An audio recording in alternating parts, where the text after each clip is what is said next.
RRB group డికి సంబంధించినటువంటి exam schedule release అయింది.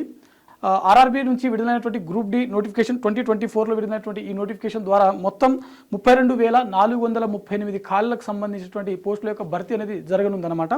So దీంట్లో దాదాపుగా అంటే ఈ పోస్టులకు దాదాపుగా 10.82 మిలియన్స్ మంది ఈ పోస్టులకు దరఖాస్తు చేసుకోవడం జరిగింది. ఓకేనా, 10.82 మిలియన్స్ మంది ఈ పోస్టులకు దరఖాస్తు చేసుకోవడం జరిగిందనమాట.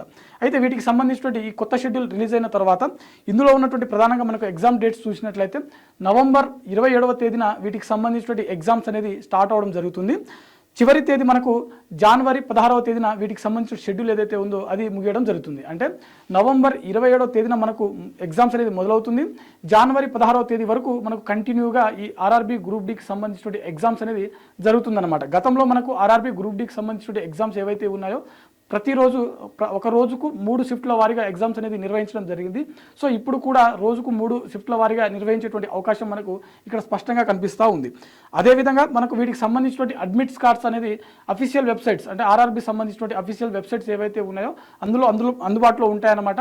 అయితే మనకు ఈ హాల్ టికెట్స్ ఎప్పటి నుంచి అందుబాటులో ఉంటాయని చూసినట్లయితే నవంబర్ 19వ తేదీ అంటే ఎగ్జామ్కి మనకు దాదాపుగా 10 రోజుల ముందే మనకు ఆర్ఆర్బీకి సంబంధించినటువంటి ఈ హాల్ టికెట్స్ ఏవైతే ఉంటాయో ఇవన్నీ కూడా అందుబాటులో ఉంటాయి. అయితే ఇక్కడ మనకు హాల్ టికెట్స్ అఫీషియల్గా డౌన్లోడ్ చేసుకోవడానికి మాత్రం ఎగ్జామ్కి అంటే 4 రోజుల ముందు మాత్రమే మనకు ఎగ్జామ్ యొక్క హాల్ టికెట్ అనేది డౌన్లోడ్ చేసుకోవడానికి అవకాశం ఉంటుంది.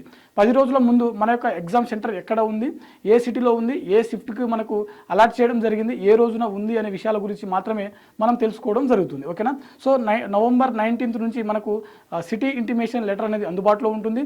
నవంబర్ 23వ తేదీ నుంచి మనకు వీటికి సంబంధించినటువంటి హాల్ టికెట్స్ అనేది అందుబాటులో ఉంటాయి. సో ఇది ప్రస్తుతానికి ఉన్నటువంటి మనకు ఆర్ఆర్బీ గ్రూప్ డికి సంబంధించినటువంటి ఒక ఇన్ఫర్మేషన్ అన్నమాట.